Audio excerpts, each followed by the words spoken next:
नमस्कार दोस्तों, मैं अंकित गौतम आपके जय हिंद यूट्यूब चैनल में आपका हार्दिक स्वागत करता हूं। आज का अपन टॉपिक होगा कोशिका। कोशिका ठीक है, यानी सेल। ठीक है, कोशिका की बात करें तो कोशिका सजीवों की संरचनात्मक और क्रियात्मक क्या होती है, इकाई होती है। सजीवों से मेरा मतलब है पादपों और जंतु से। ठीक है, सजीवों की संरचनात्मक और क्रियात्मक इकाई क्या होती है, कोशिका। संरचना से मतलब है संरचना। ठीक है, जो अपने शरीर को प्रदान करे ढांचा। ठीक है, कोशिका क्या करती है, शरीर को ढांचा प्रदान करती है और क्या करती है, कार्यशील कार्य करने के लिए प्रेरित करती है। ठीक है, इसका मतलब है जो कोशिका अपने शरीर की संरचना और कार्य के लिए काम आती है। ठीक है, बात करें कोशिका की खोज की। ठीक, कोशिका की खोज, तो कोशिका की खोज किसने की थी, वो की थी किसने, रॉबर्ट कोच। किसने, रॉबर्ट कोच ने। ठीक, कब की थी, ये की थी 1665 में। किसमें की थी, ये की थी छाल में, वृक्ष की छाल जो होती है उसमें की थी। जो कोशिका कौन सी थी, वो कोशिका थी डेड सेल, यानी कि वो कोशिका कौन सी थी, मृत कोशिका थी वो। ठीक है, अब बात करें वो मृत कोशिका थी तो जीवित कोशिका खोज किसने की थी, तो कितने एक वैज्ञानिक थे, एंटीविनोन लीवन हुक ने कितने 1674 में क्या क्या थे, उन्होंने की थी जीवित कोशिका की खोज। किसकी की थी, जीवित कोशिका। ठीक है, जीवित कोशिका की खोज। सर्वप्रथम जो कोशिका खोज की थी वो कोशिका खोज को माने जाते हैं कौन, रॉबर्ट कोच। ठीक है, 1665 में। किसने की थी, छाल में। जो कोशिका थी मृत कोशिका। इसके बाद में एंटीविनोन लीवेनहुक आए थे 1674 में, जिन्होंने कैसे कौन सी खोज की थी, जीवित कोशिका की। इसके बाद में कोशिका की खोज इसके बाद हुई थी 1838 में। ठीक है, वैज्ञानिक थे कौन, स्लाइडर। कौन, स्लाइडर। इन्होंने क्या किया था, इन्होंने की थी प्लांट कोशिका, प्लांट सेल, यानी कि पादप कोशिका की खोज। ठीक है, कौन सी, पादप कोशिका। पादप कोशिका खोज उन्होंने की थी स्लाइडर ने 1938 में। इसके बाद में एक वैज्ञानिक आए थे 1839 में, जिनका नाम था स्वान। क्या नाम था, स्वान। उन्होंने क्या किया था, उन्होंने किया था एनिमल सेल यानी कि पादप कोशिका। पादप कोशिका की खोज किन्होंने की थी, यो की थी स्वान ने। कब क्या आए थे, 1939 में। ठीक है, सर्वप्रथम कोशिका खोज किसने की थी, वो की थी रॉबर्ट कोच ने 1665 में। किसमें की थी, छाल में। जो कौन सी थी, वो थी मृत कोशिका। इसके बाद में एंटीविनोन लीवेनहुक आए थे 1674 में, जिन्होंने जीवित कोशिका की खोज की थी। ठीक है, इसके बाद में 1938 में आए थे स्लाइडर, जिन्होंने की थी कौन सी कोशिका खोज, पादप कोशिका की। उसके बाद में 1838 में आए थे स्वान, जिन्होंने क्या किया था, एनिमल कोशिका की खोज की थी, यानी कि एनिमल यानी कि जंतु कोशिका। कौन सी, जंतु कोशिका। ठीक है, इतना ही। अब बात करते हैं आगे।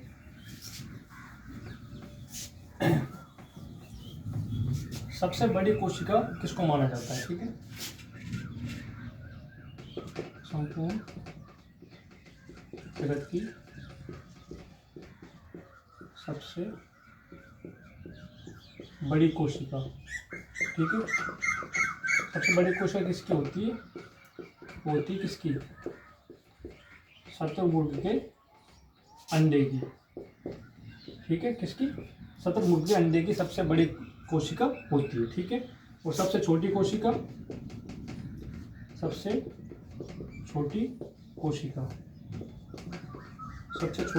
किसकी होती है, वो होती है माइक्रोप्लाज्म की। किसकी, माइक्रोप्लाज्म की। ठीक है, ये तो बात है संपूर्ण जगत की। अब बात करते हैं मानव की मानव में कौन सी बड़ी कोशिका होती है। ठीक है, इसमें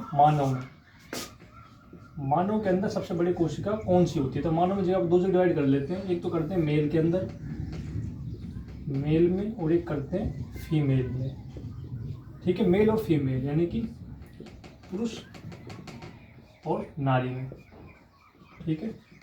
तो जो पुरुष के अंदर सबसे बड़ी कोशिका होती है, सबसे बड़ी कोशिका वो कौन सी होती है? वो होती है न्यूरॉन। कौन सी? न्यूरॉन, ठीक है। तंत्रिका कोशिका, तंत्रिका कोशिका सबसे बड़ी कोशिका होती है किसमें? पुरुष के अंदर, ठीक है। अब बात करते हैं सबसे छोटी कोशिका। सबसे छोटी कोशिका कौन सी होती है किसके अंदर? पुरुष के अंदर। वो होती है अपनी स्पर्म सेल। कौन सी? स्पर्म सेल, यानी कि शुक्राणु। क्या? शुक्राणु, ठीक है।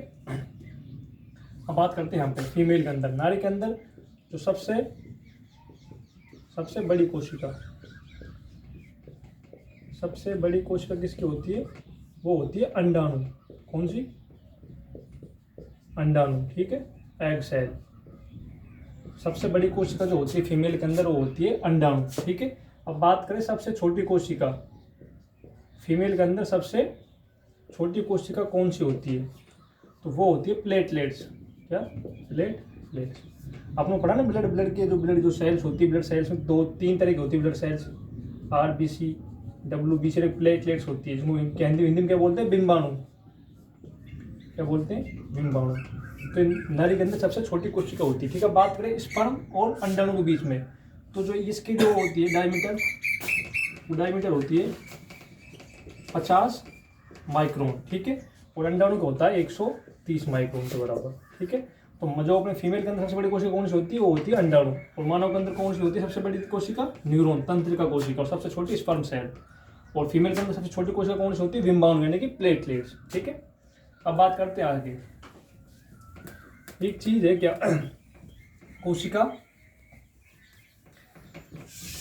कोशिका सिद्धांत। क्या? कोशिका सिद्धांत।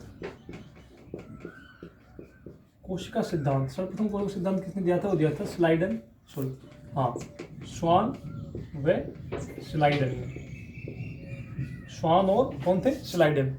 ये कब दिया था? ये दिया गया था 1838-39 के अंदर। स्वान और स्लाइडन ने क्या दिया था? कोशिका सिद्धांत दिया था, ठीक है।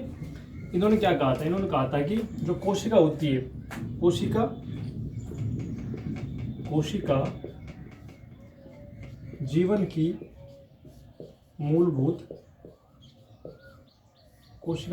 मूलभूत इकाई होती है। कहा था कि जो सेल है वो क्या होती है? फंडामेंटल यूनिट ऑफ लाइफ, ठीक है। कोशिका जीवन की मूलभूत इकाई होती है। किसने कहा था? स्लाइडन और स्वान ने कहा था अपने कोशिका सिद्धांत के अंदर, ठीक है। अच्छा, इन्होंने एक बात और कही थी कि जो कोशिका है, मानव शरीर क्या मिलकर बना होता है? मानव शरीर कोशिकाओं से मिलकर बना होता है, ठीक है। इसके बाद में सिद्धांत को क्या था? 1851 में, ठीक है। 1851 में समथिंग इसको क्या किया था? इसको क्या था? संशोधन। कोशिका सिद्धांत को संशोधन किया था। किसने किया था? वो क्या था? रुडोल्फ विर्चो ने, ठीक है। ये कोशिका सिद्धांत जो दिया था इन्होंने, इस कोशिका सिद्धांत को इन्होंने क्या किया था? संशोधन किया था। इन्होंने ये कहा था कि जो नई कोशिकाएं हैं,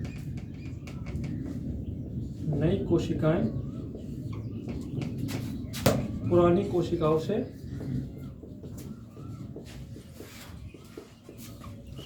कोशिकाओं से मिलकर बनती हैं, ठीक है। ये कहा था कि उन्होंने रुडोल्फ विर्चो ने, ठीक है। अब बात करते हैं आगे। इसके बाद में बात करते हैं, थोड़ा आगे देखते हैं कोशिका के बारे में। कोशिका कुछ इस प्रकार की होती है, मान लेते हैं कोशिका कुछ इस प्रकार की होती है, ठीक है। इसके अंदर क्या क्या होता है? इसके अंदर बीच में होता है, सेंटर में, इसको बोलते हैं न्यूक्लियस। क्या बोलते हैं? न्यूक्लियस, यानी कि केंद्रक, ठीक है, केंद्रक।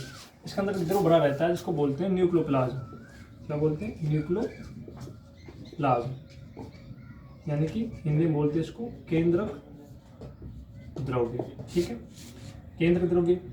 इसके अंदर और चीज़ होती है, इसमें होता है एंडोप्लाज्मिक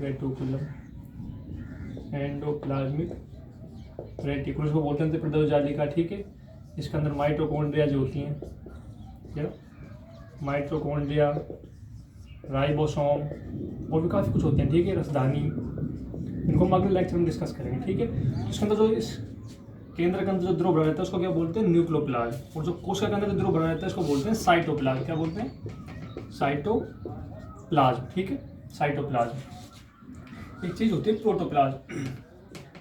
क्या सवाल आता है कई दफा कि प्रोटोप्लाज्म किसे कहते हैं। तो प्रोटोप्लाज्म में क्या होता है, ये होता है न्यूक्लियस प्लस में न्यूक्लियोप्लाज्म प्लस में साइटोप्लाज्म। ठीक है, इन तीनों को मिलाकर बोलते हैं क्या बोलते हैं, उसको बोलते हैं प्रोटोप्लाज्म। क्या बोलते हैं, प्रोटोप्लाज्म। ठीक है, न्यूक्लियोप्लाज्म और साइटोप्लाज्म तीनों को मिलाकर बोलते हैं प्रोटोप्लाज्म। ठीक है, अब बात करते हैं कोशिकाओं को अपन 2 भागों में बांटा गया है। कितने भागों में, 2 भागों में। एक को बोलते हैं प्रोकैरियोटिक, एक को बोलते हैं यूकैरियोटिक। ठीक है, कौन सी, प्रोकैरियोटिक। ठीक है, और सेकंड होती है यूकैरियोटिक।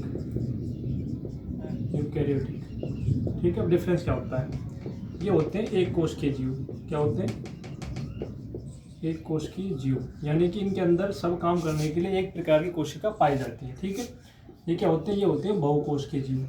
क्या होते हैं,